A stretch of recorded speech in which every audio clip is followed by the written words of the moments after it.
arterias craneales, generalmente se van a localizar en la zona de emergencia de las ramas de las arterias principales y generalmente se van a dar los aneurismas en el recorrido de la arteria en la porción cisternal.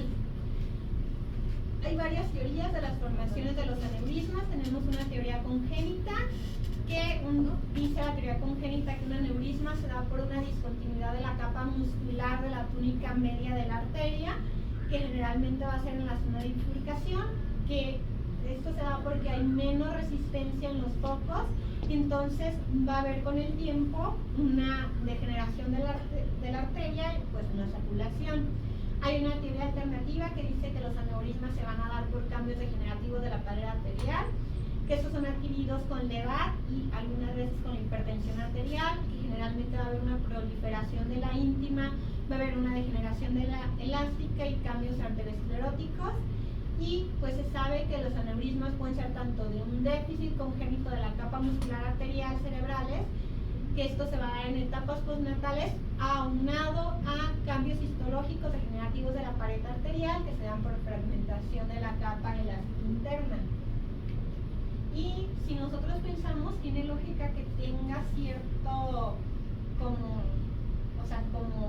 algo congénito, porque pues lo podemos ver muchos aneurismas en los pacientes con Ehlers-Danlos, por ejemplo.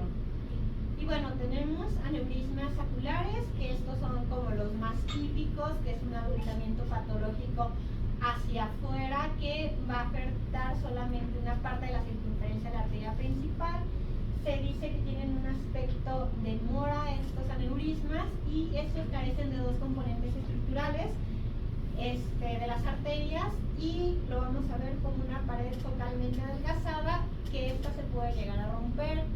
Entonces esto es importante. Si nosotros vemos a alguien que llega con una hemorragia subaracnoidea, que te refiere al dolor de cabeza más fuerte que haya tenido, que sea repentino, severo y en forma de trueno, hay que pensar que se rompió un aneurisma. Pueden los aneurismas tener un efecto de masa, pueden ocasionar parálisis de algún nervio craneal, pero es menos común. Generalmente pueden llegar a romperse y dar esta cefalea. ¿Cómo lo vamos a ver? Una mujer que es hipertensa y que haya fumado. Esto se da en un 3% de la población, es más frecuente en las mujeres y se da de 40 a los 60 años. Es muy raro ver aneurismas en niños, pero sí puede haber. Entonces, ¿cuál es la historia natural de los aneurismas saculares? Generalmente no se rompen. Pero ¿qué va a pasar si se rompen? ¿Qué factores de riesgo lo van a incrementar? El tamaño. El tamaño se importa. Déjenme decirles que en aneurismas de menos de 5 milímetros van a tener mayor riesgo que los que tienen de 2 a 4 milímetros. Y se ha visto que esto tiene un Hazard radio de 12. La forma también importa. Los que sean que no sean redondeados o que no tengan la forma sacular típica tienen también mayor riesgo de ruptura, y también en donde estén importa. Generalmente tienen un mayor riesgo de ruptura si se encuentran vertebrovasculares en la arteria carótida interna, en la arteria comunicante posterior, y un riesgo intermedio si están en la arteria cerebral anterior o en la arteria cerebral media, pues el riesgo va a ser intermedio. ¿Cómo lo vamos a ver? Generalmente lo vamos a ver con unas imágenes redondeadas, lobuladas, que se van a encontrar a lo largo del polígono de Willis, en la bifurcación, por ejemplo, de la arteria cerebral media. La tomografía tiene una sensibilidad del 95% para aneurismas menores de 2 milímetros, y lo que mejor delimita su arquitectura es una arteriografía 3D.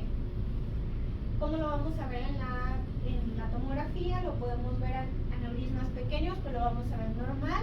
En aneurismas más grandes lo vamos a ver como masas bien definidas, discretamente hiperdensas, y pueden tener una calcificación nodal o en anillo. En la angiotomografía los vamos a ver como pues literal, como una saculación.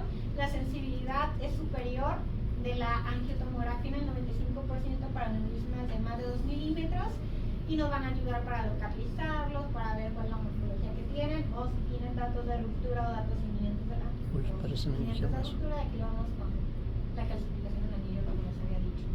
En el T1 puede haber vacíos de flujo, podemos tener una señal heterogénea. ¿Por qué? Porque hay un flujo lento y este flujo puede ser turbulento. En el T2 lo vamos a ver también como vacíos de flujo y también heterogéneos por lo mismo, pues todo este flujo lento. En Fleer, ¿qué vamos a ver? Vamos a ver que en las cisternas subaracnoideas vamos a ver las hiperintensas. En las secuencias de susceptibilidad magnética, pues vamos a ver los hipointensos por la presencia de morcillarina. Y tras la administración de contraste podemos ver cambios inflamatorios como en el parénquima cerebral adyacente.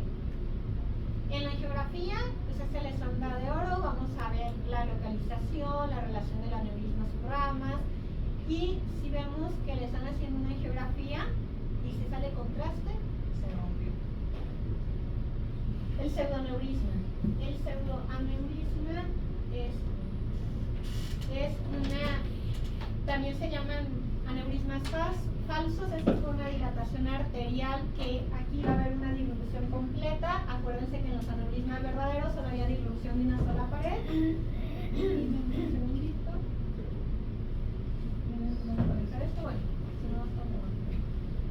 ¿Cuáles son los signos más frecuentes? Dolor de cabeza, pérdida de la memoria, puede haber asfixiación recurrente o parálisis de algún nervio craneal. Esto lo vamos a ver en pacientes que tengan antecedentes de trauma, infecciones sistémicas o uso de drogas, son muy frecuentes en los pacientes con VIH. El 80% van a afectar la arteria carótida y las vertebrales y un 20% las arterias intracraneales. ¿Cómo lo vamos a ver? Como una saculación irregular. Como una saculación irregular, el cuello que normalmente tiene los aneurismas, estos no lo van a tener y van a causar un efecto de masa avascular circundante, generalmente un hematoma cavitado. Estos son pequeños y se pueden pasar por alto.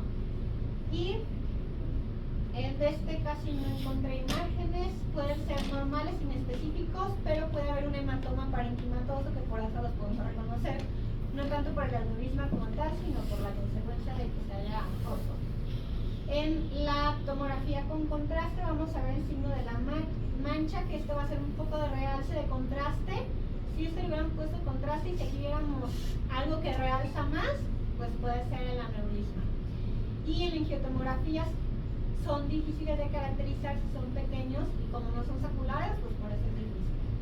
En la tomografía lo podemos ver que la señal va a variar dependiendo de la cronicidad del mismo, pero los podemos ver como vacíos de flujo. En la secuencia de susceptibilidad magnética lo vamos a ver hipointensos y si le administramos contraste podemos ver un defecto, o más bien un defecto no, sino como pues sí, ese realce intravascular que va a tener un llenado que va a ser lento y vacío. Y en el 3 de TOP pues vamos a ver la localización de este pseudoaneurisma. Y acuérdense, pseudoaneurismas, antecedentes de algún golpe, de algún trauma, alguna infección, algo. En la angiografía pues podemos ver un aneurisma globular fusiforme irregular que no va a tener cuello, va a haber retraso en el llenado y vaciado del agente de contraste. Y los aneurismas fusiformes pueden ser de dos tipos: un aneurisma fusiforme arteriosclerótico o un aneurisma fusiforme no arteriosclerótico, que aquí va a ser con todos estos factores del ritmo que ya les había comentado. Entonces, tenemos el aneurisma fusiforme arteriosclerótico, va a ser un agrandamiento fusiforme dilatado y estos también son llamados dolicoestasias. ¿Por qué se da? Porque estos lo vamos a ver más comunes en la arteria cerebrovascular. Generalmente va a afectar segmentos largos que no estén dilatados y aquí va a haber una pérdida de elasticidad en las zonas como medias del vaso. Entonces vamos a ver que puede haber incluso un trombo mural mal organizado y aquí el coágulo generalmente va a ser más grande. Los signos y síntomas van a variar con la localización. Si están dentro de la circulación posterior van a dar un infarto o pueden dar una neuropatía craneal, que esto puede ser infrecuente. Generalmente van a ser en pacientes que tengan una historia de hipertensión arterial y van a ser pacientes de mediana edad o en pacientes mayores, pico a los 60 y 80 años. ¿Cómo los van a ver? Generalmente van a ser de grandes dimensiones, como vemos en este corte anatómico como tal. Generalmente van a ser mayores de 5 centímetros y pues va a ser toda esta dilatación fusiforme ovoidea que se va a superponer a dolifictasias vasculares. Entonces, ¿cómo lo vamos a ver? Vamos a ver vasos grandes, alargados, una dilatación fusiforme ovoidea que puede llegar a tener calcificaciones murales o trombosis parciales. En la angiotomografía vamos a ver el vaso alargado o la dilatación fusiforme ovoidea y pues aquí vemos todo este vasito alargado. En la reso, ¿cómo lo vamos a ver? En este mismo. Entonces, ¿cómo lo vamos a ver? Lo vamos a ver con una señal heterogénea, porque acuérdense que se pueden trombosar, o lo vamos a ver hipointensas en T2, pueden tener un realce intenso, parchado y discontinuo de lumen residual. Y en la angiotomografía vamos a ver como todo este alargamiento, toda la ectasia del vaso que va a tener como bordes irregulares.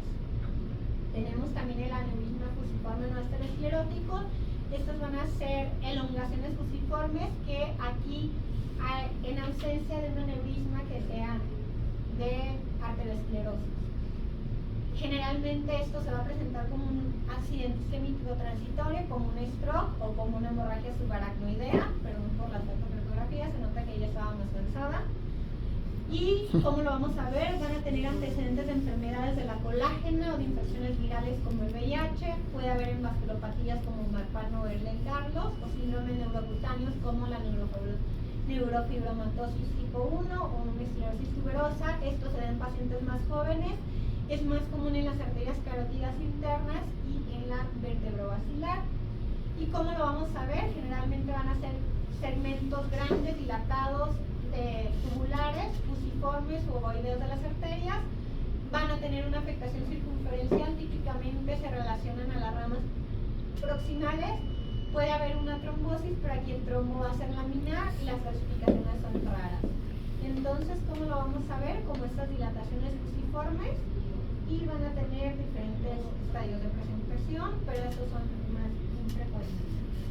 Y algo que es importante son las pautas del Consejo de la Asociación Americana del Corazón para la presentación de los informes estandarizados de imágenes para los aneurismas intracraneales y la reparación endovascular, y dice que nosotros si tenemos varios aneurismas, cada aneurisma lo tenemos que reportar por separado, que las mediciones las tenemos que hacer a nivel de la cúpula del aneurisma, tienen que ser en milímetros, en los 3 planos ortogonales mediante todas las reconstrucciones que tenemos, que las imágenes de origen no deben tener ningún tipo como de, que no lo ventaneemos tanto porque podemos sobreestimar o infraestimar el tamaño y la morfología del aneurisma, que la ubicación del aneurisma la debemos de describir en función al cuello del aneurisma y a la rama vascular más cercana, que la orientación del aneurisma la podemos describir como derecha a la línea media, en la línea media o